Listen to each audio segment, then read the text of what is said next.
Boi em Pauta. Oferecimento.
Olá, seja bem-vindo ao nosso Boi em Pauta. E o Boi em Pauta, como sempre, traz assuntos interessantes e pessoas também interessantes. E hoje eu tenho a honra de receber aqui um paulista de Rinópolis, rapaz, vizinho do Zé Bétio. Você imagina? Quem já ouviu falar do Zé Bétio, né, dos radinhos antigamente aí, principalmente no estado de São Paulo, muita gente conhecia. E eu trago Marco Balsalobre, pesquisador, tem doutorado em pastagem, doutorado em nutrição, e vai bater um papo com a gente aqui, né? Tá aí junto com a Belma, o nosso novo parceiro, a Belma que chega para fortalecer a equipe dos parceiros da Ricardo Nicolau Leilões, e o Marcos nos deu a honra de estar aqui com a gente, concedendo essa entrevista, e a gente vai bater um papo bem gostoso aqui. Eu já vi que ele é muito descontraído, tranquilo, e a gente vai bater um papo sossegado aqui agora. Marco, seja bem-vindo aqui a Ricardo Nicolau Leilões, essa parceria é uma parceria de sucesso, a gente acredita muito nela, seja bem-vindo. Muito obrigado, Arnaldo, estou aqui à disposição de vocês. Prazer muito grande estar aqui em Sinop e obrigado pela lembrança da minha cidade natal de Rinópolis, né? Muito obrigado. Pois é, Marco. Então você é paulista de Rinópolis, formou na Exalc em Piracicaba. Conta um pouquinho dessa história para nós. Tem doutorado aí em ciência animal, em pastagem. Conta um pouquinho para a gente desse período aí. Pois é, eu entrei na Exalc lá nos anos 80, né, em 86. E já no segundo ano eu já comecei a fazer estágio no departamento de zootecnia com o professor Moacir Corsi, né?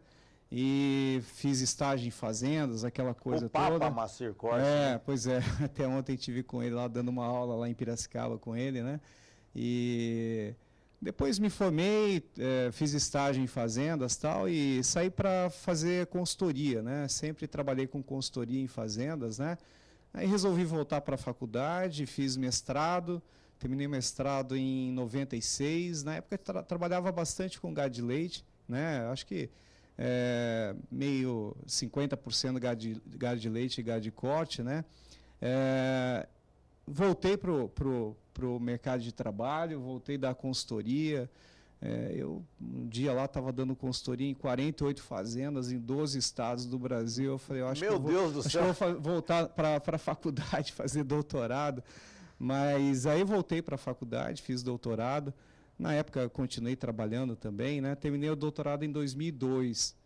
E sempre gostei dessa parte aí de manejo de pastagem e nutrição. Então, nem tanto pasto, nem tanto nutrição, mas essa interação do pasto com os animais, né? Consumo de matéria seca era uma coisa que eu adorava fazer, né? Medir consumo de matéria seca dos animais, ver desempenho, aquela coisa toda, né? Terminei o doutorado em 2002, quando eu comecei a trabalhar na Belma, né? Então, fui ser diretor da área técnica na Belma, depois comprei uma parte da Belma, né? Tinha uma porcentagem lá da empresa, né? Nesse tempo, a gente montou uma equipe técnica muito interessante, né? Hoje são 17 técnicos no campo, né? E a gente oferecia assistência técnica para os clientes, né? E era interessante, né? Porque nem todos os clientes queriam assistência técnica, mesmo a gente oferecendo de graça. Vê, né? Marco, que um dos grandes gargalos, não só da pecuária, mas do agronegócio como um todo, assim, eu vim da área rural, eu há algum tempo tive como secretário de Agricultura lá do município de Cotriguaçu, onde eu morei muitos anos, e a gente sempre percebeu que a assistência técnica é um grande gargalo no campo, né? Porque o governo não dá essa assistência, ela vem... às vezes as empresas também não estão conseguindo atingir os produtores que precisam. Então, você também tem isso, que é realmente um grande gargalo? É o maior desafio nosso, né? Porque o que acontece é o seguinte, na universidade a gente gera conhecimento, na Embrapa, nos institutos de pesquisa, né? Nós geramos conhecimento. Mas esse conhecimento ele tem que ser repassado para o produtor na forma de tecnologia, né? Então, o conhecimento de um sistema de produção, a adoção da técnica, de um produto, né? E para isso você tem que ter o extensionista, você tem que ter o técnico que chegue no produtor, que tenha o conhecimento, mas que consiga passar a técnica, né? Mas eu acho que evoluiu muito, né? Eu me lembro na faculdade, há 30 anos atrás, a gente produzia 5 milhões de toneladas de carne, né? Hoje a gente está falando em quase 10 milhões de toneladas, né? Maior exportador de carne do mundo, né? Então, acho que evoluiu muito. Eu me lembro quando eu estava na faculdade, a gente adubava um pasto de braquiária para gado de corte, né? E aquilo lá era uma novidade, as pessoas iam lá ver a adubação. Para mim, era uma coisa que eu estava vendo pela primeira vez, então eu achava normal, né? Mas era uma novidade. Hoje não, hoje as pessoas procuram adubar os pastos, procuram manejar melhor os pastos. Suplementação, muita gente está fazendo, muita gente está procurando como fazer, né? Isso foi graças a assistência técnica, extensão rural, não só nossa, de outras empresas, né, de outros setores de fertilizantes. As empresas desse setor de fertilizante, de nutrição e outros setores também, elas começaram a se preocupar com isso que você falou, quer dizer, tinha muita tecnologia sendo gerada, mas não estava sendo aplicada. E aí, de repente, as empresas dizem, olha, se o governo não tem condições de fazer a parte dele, de colocar esse extensionista no campo, nós vamos ter que fazer esse trabalho. Acho que foi isso que as empresas... Exatamente. Eu acho que as empresas, principalmente as empresas de nutrição, elas pegaram essa lacuna que existia, né? Havia, na época, poucos consultores, hoje tem muitos, né? Mas as empresas de nutrição, elas pegaram essa lacuna, não todas, algumas, né? E a gente conseguiu evoluir muito, né? Eu sou entusiasta da pecuária de corte, né? Eu acho que a gente critica mais do que deveria, né? Eu acho que a gente tem evoluído muito, os produtores, a nossa qualidade da carne, da carcaça, né? A gente tem evoluído muito, tem abatido animais mais jovens, com carcaças mais pesadas, né? E com uma qualidade muito boa.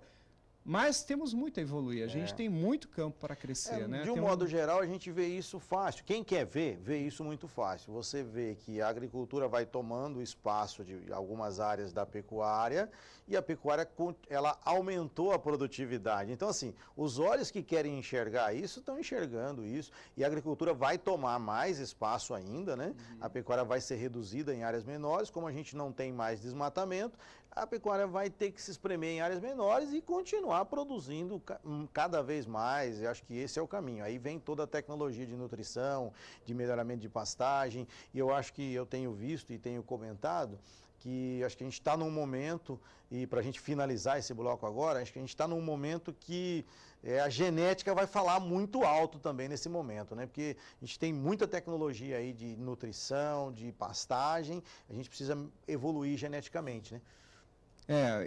Eu acho que a genética tem evoluído muito, né?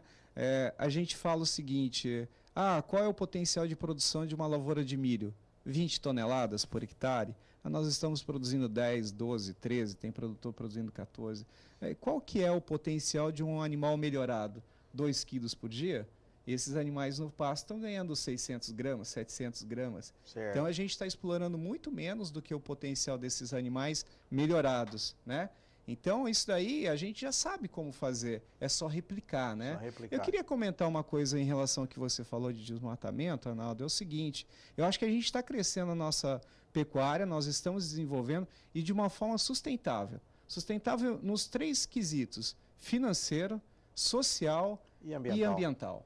Eu acho que isso daí... Eu não tenho nenhuma dúvida disso. Isso daí a gente recebe muita crítica, mas é sempre bom lembrar que a gente está crescendo com qualidade e de uma forma sustentável. Certo. Bom, você viu como é que passa rápido? Já foi o primeiro bloco. Você vê que passa rápido pra caramba, né? 7, 8 minutos é rapidinho, mas a gente daqui a pouquinho volta. Tenho certeza que o pessoal de casa tá curtindo, tá gostando e tá querendo saber o que vai acontecer no próximo bloco. No próximo bloco a gente vai falar um pouco de fêmeas. Nesse momento onde o bezerro está sendo valorizado, a gente tem vontade de aumentar a taxa de prenhez toda hora. Todo mundo quer produzir mais bezerro, né, durante o período aí reprodutivo da matriz. Então, nós vamos falar sobre isso no próximo bloco. Fique ligado com a gente volta já.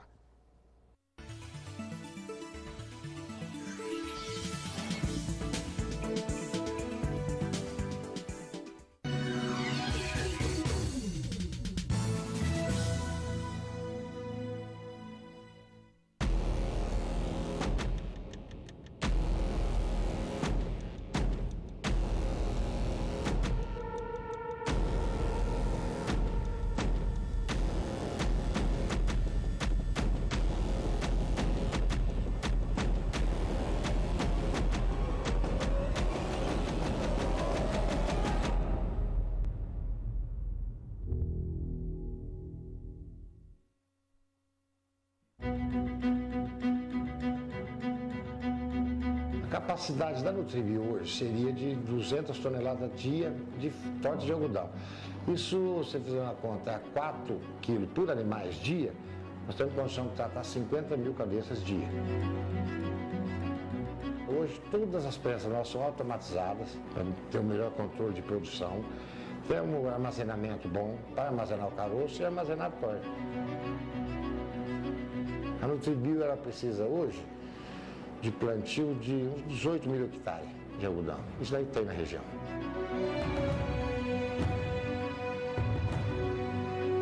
A Nutribio, assim, a produção dela, ela pega o caroço de algodão, de várias localidades aqui da região, traz aqui a gente esmaga ela.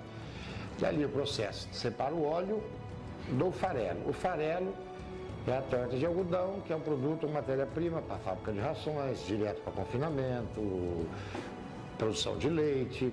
Nós temos um lançamento que nós fizemos, que é a Super Torta Nutribio. Ela é uma torta de algodão com melaço de soja. O óleo, a gente hoje, nós já temos uma semi-refinaria, a gente refina o óleo, a gente direciona uma parte para o biodiesel e outra parte para a refinaria, a alimentação humana. Vai para São Paulo, faz gordura vegetal, maionese, margarina, tudo com o nosso óleo produzido aqui na Nutribio Sinop. A gente visa o lucro do pecuarista. Então estamos desenvolvendo tortas diferentes, vendo um controle de qualidade, para ter um produto de qualidade. A gente tem um laboratório próprio aqui, mas estamos sempre buscando alternativas para melhorar o produto nosso para o nosso cliente. A gente vai crescer junto com os parceiros, junto com a lavoura, junto com a pecuária. Estamos aqui para crescer, estamos para trabalhar.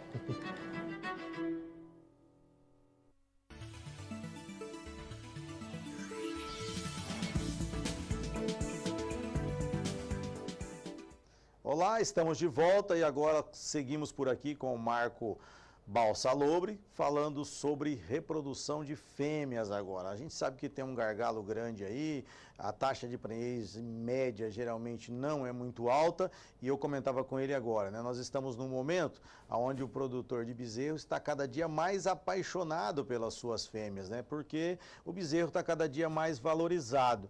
Marco, quais são os principais gargalos que fazem com que a taxa de prenhez não evolua como deveria evoluir? Pois é, Arnaldo. Antes de responder essa pergunta, eu queria dizer o seguinte: nos últimos anos, nos últimos 20 anos, a gente trabalhou muito com a questão de recria e engoda.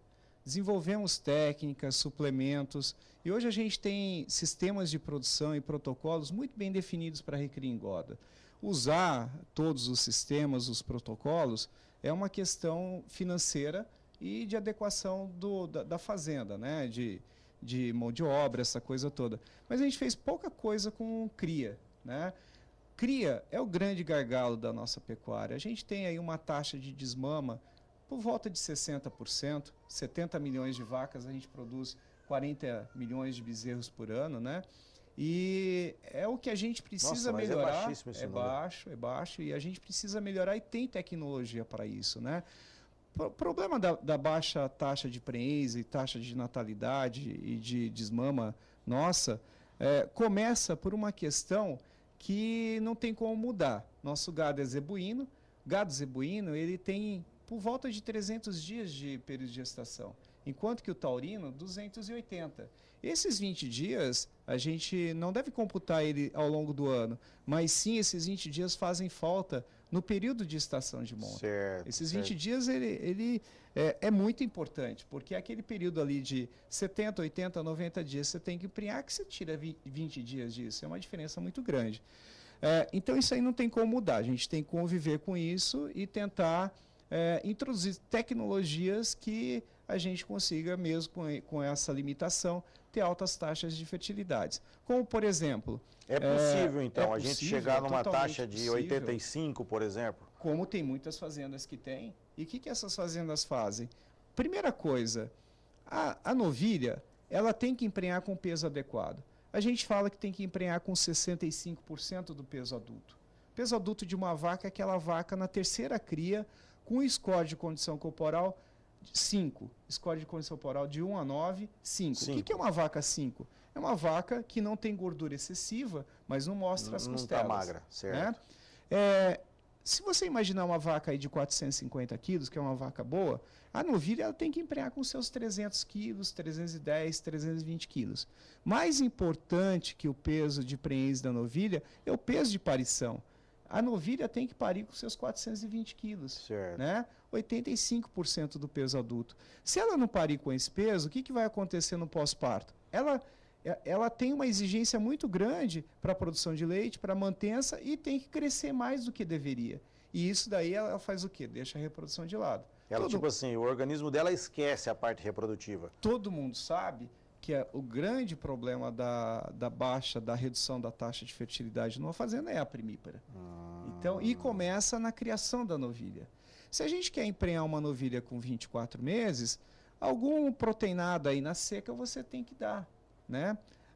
Se o seu pasto não é de excelente qualidade, às vezes você tem que dar mais do que um proteinado, um proteico energético.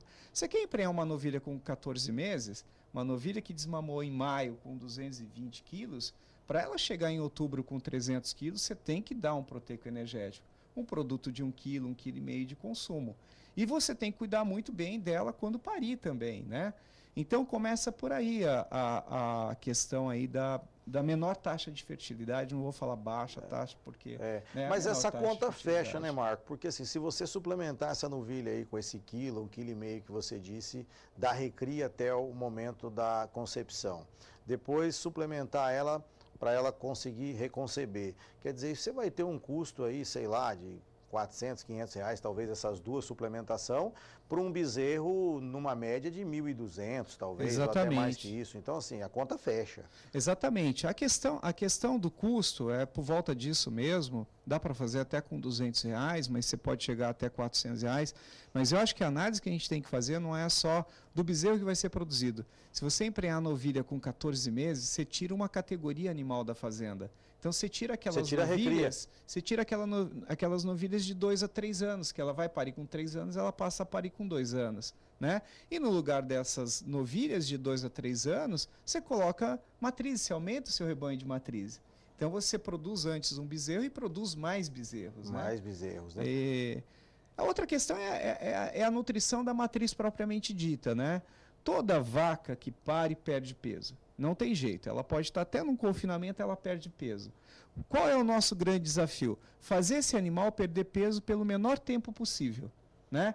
Se ela perder peso só por 60 dias, Tem vários trabalhos da década de 80 mostrando que a partir do momento que a vaca parou de perder peso, uma semana depois ela dá cio, certo? Então, se a gente conseguir fazer essa vaca não perder peso por 100 dias, mas perder peso por 60 dias, com 70 dias ela está prenha. Uma coisa que eu queria te perguntar é o seguinte, a gente comentou um pouquinho ali e a gente vê isso em bastante fazenda, a tal da maternidade. Né? Aí geralmente essa maternidade são piquetes que estão meio rapadão. Então às vezes o pessoal tem a mania, né, e muitos manejam fazem isso, levar as vacas para a maternidade aí 20, 30 dias antes de parir. Isso também prejudica, porque ela já vai começar a perder peso antes de parir, Marco? A gente tem notado perda de peso antes do parto. Né, perda de peso aí de um ponto de score de condição corporal. A vaca nos últimos 60 dias ela perde 30 quilos de peso. Né? Ela só não perde mais porque ela o embrião está crescendo, né? O bezerro está crescendo, então ela não. Mas é visível você ver a condição corporal da vaca e vaca parindo mostrando as duas últimas costelas. Bom, qual é o problema disso? O manejo de maternidade ele é essencial, ele é necessário. Você tem que tirar as vacas mojando, tem que separar, mas tem que colocar em pasto bom, né? E a maternidade, quando você trabalha com pasto muito alto, é difícil de procurar o bezerro, de curar o bezerro. Mas essas vacas, quando parem, elas têm que ser retiradas rapidamente daquele local e serem levadas para um pasto melhor. Em gado de leite tem uma coisa muito interessante, que é o seguinte, os 5 primeiros dias de consumo da vaca definem a lactação da vaca. Em gado de corte é a mesma coisa. É a mesma coisa. Se na primeira semana a vaca tiver pasto bom, pasto melhor e consumir bem, ela vai produzir mais leite e, consequentemente, o bezerro vai ser mais pesado. Isso é a diferença que a gente vê, bezerro que nasce em janeiro e bezerro que nasce em outubro. Dá 2 arrobas de diferença. Dá 2 arrobas de diferença. Né? A gente sempre fala bezerro do cedo, bezerrão mais pesado, né? Então tá ligado, tudo tá ligado a isso. E manejo de pastagem numa fazenda de cria não é simples. A gente sabe que não é simples. Mas não é impossível de fazer. Tamanho de lote. Tamanho de lote é sempre um problema na fazenda de cria, né? Você forma lotes pequenos. Eu não estou dizendo para formar lotes maiores. Mas tem um número que é interessante. Chega numa fazenda e pergunta quantos piquetes, quantos pastos você tem vedado. Difícil você ter um pasto vedado numa fazenda de cria, né? E o que seria ideal? Você ter 70% dos pastos vedados. Certo. Se você não quer aumentar o tamanho de lote, você tem que aumentar o quê? O número de divisão da fazenda, de pasto. Certo. Né? Isso aí no longo prazo vai te dar um retorno muito bom. Vamos seguir esse papo daqui um pouquinho, o papo está gostoso, está muito bacana, a gente vai continuar falando principalmente sobre esse manejo de pasto também, esse manejo da cria, a gente volta daqui a pouquinho. Bom, você que está nos acompanhando aí, fique com a gente, hein? Tem o terceiro e último bloco aqui, tem muita coisa interessante ainda chegando por aqui, ok?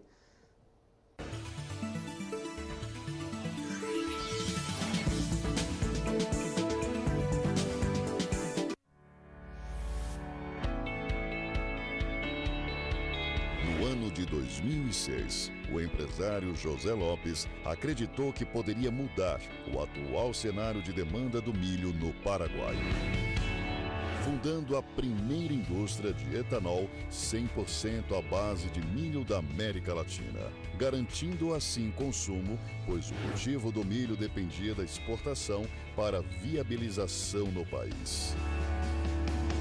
A sua determinação e capacidade foi multiplicada em toda a organização e, por isso, hoje somos a Impasa, maior produtora de etanol de milho da América Latina.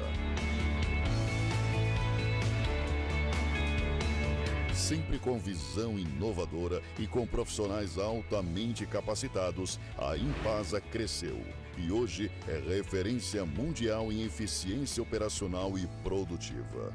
Nossos processos internos buscam a qualidade em tudo que produzimos, o que nos lançou em um desafiador projeto de crescimento. Com este crescimento, a nossa capacidade de processamento diária é de 6.500 toneladas de milho, que são transformadas em 2.700.000 litros de etanol, 1.900 toneladas de DDGS, 450.000 quilos de açúcar, 220.000 litros de óleo de milho, 200.000 litros de biodiesel, gerando uma demanda de mais de 2 milhões de toneladas de milho por ano. Possuímos certificações internacionais que nos habilitam exportações para os mais exigentes mercados consumidores da Europa e Ásia. Em parceria com a Moment TV, lançamos a tecnologia IOP para o mercado agrícola mundial, sendo a primeira e mais avançada tecnologia em aplicação que une óleo de milho e adjuvantes de alta performance, proporcionando controle biológico e desempenho de aplicação em um único produto. Contamos com mais de 2.000 colaboradores em nossas plantas. Geramos indiretamente mais de 5.000 postos de trabalho, auxiliando e desenvolvendo o progresso social e econômico de toda a região de atuação. Somos produtores de energia limpa e renovável. Somos responsáveis economicamente, ambientalmente e socialmente, buscando assim contribuir para transformar o mundo através do nosso exemplo de fazer sempre bem feito.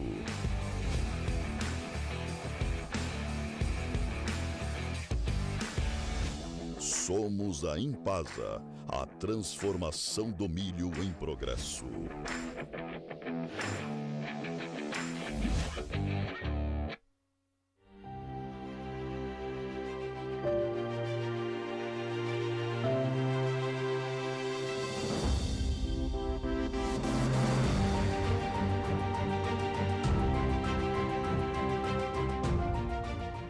Essa é a tecnologia Dry, o seu mineral protegido da chuva sem perdas e empedramentos.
Olá, conforme prometido, estamos de volta e o papo segue por aqui, um papo bem bacana. Se a gente ficar conversando sobre isso aqui, a gente tem assunto para a noite inteira, mas a gente vai tentar resumir um pouquinho mais aqui e tentar ajudar você, amigo de casa, que está nos acompanhando nesse momento. Marco, vamos tentar ajudar um pouquinho mais os nossos companheiros que nos acompanham nesse momento lá, tendo em vista que o nosso tempo não é muito extenso, né? O que mais, além do que você já falou, a gente pode fazer para aumentar essa nossa taxa de prenhez, essa nossa taxa de desmame? A pastagem, você pode falar um pouquinho mais dela, e essa parte nutricional também, no que a gente pode ajudar. Pois é, outra questão em manejo de pastagem, é o seguinte, é a implantação do pastejo rotacionado nas fazendas. O pastejo rotacionado nas fazendas de cria, né? O pastejo rotacionado ele é muito usado nas fazendas de recria e engorda, mas pouco utilizado nas fazendas de cria. Quando você introduz o pastejo rotacionado, você promove uma renovação de tecido da planta. Você trabalha com uma planta com mais folha e mesmo a haste de melhor qualidade, né? Isso daí faz com que a nutrição do seu animal ela seja mais adequada, o animal passa a consumir um pasto de melhor qualidade ao longo do ano, né?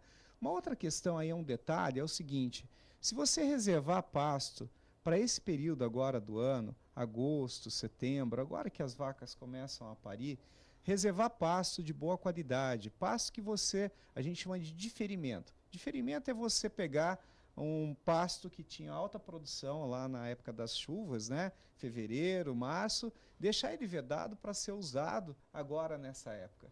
É um pasto com folha seca, mas com folha, né?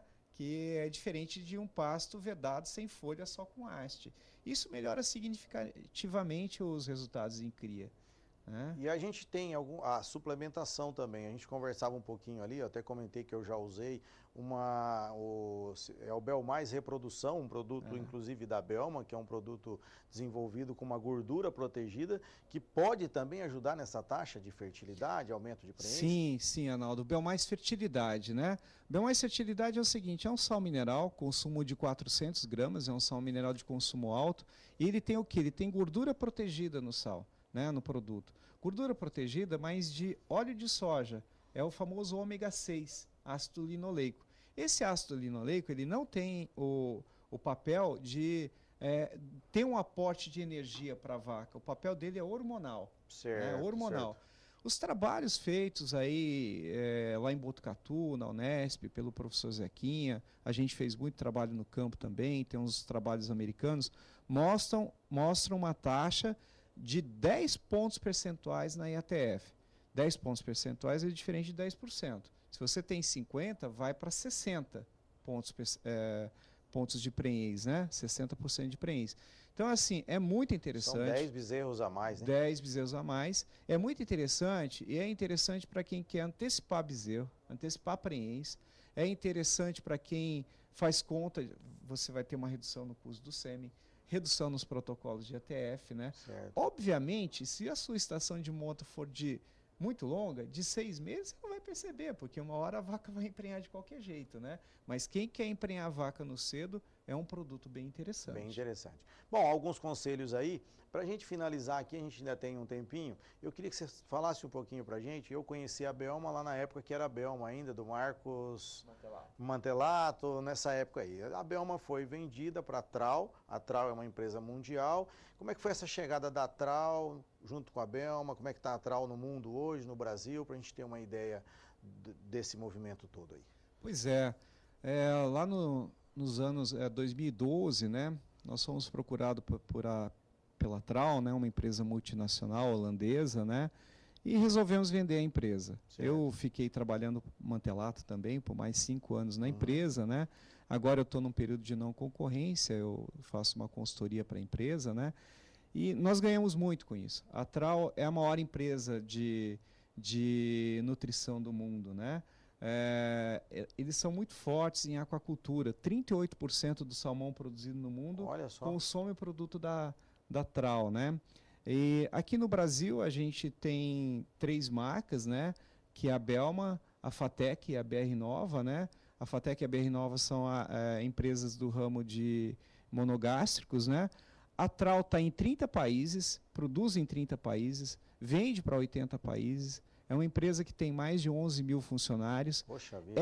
Era uma empresa listada na Bolsa de Nova York. Faz 3 anos que ela foi comprada por um grupo familiar da Holanda. E é um grupo que se chama SHV. Aqui no Brasil, para quem conhece o supermercado Macro, né, eles são donos do Macro e da Supergás Brás também.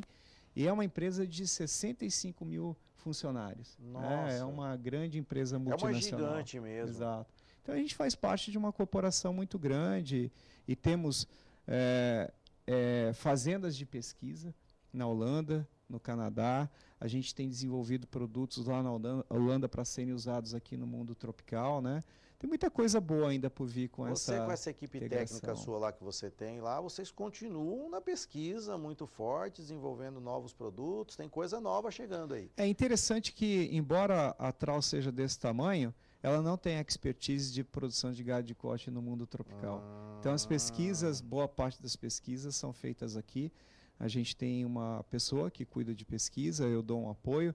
Nós temos parcerias na Unesp, na Exalc, na Apta de Colina, em Botucatu, em Lavras. Temos aí umas 7, 8 parcerias com instituições de pesquisas. Fazemos em torno de 15 a 20 experimentos por ano, né?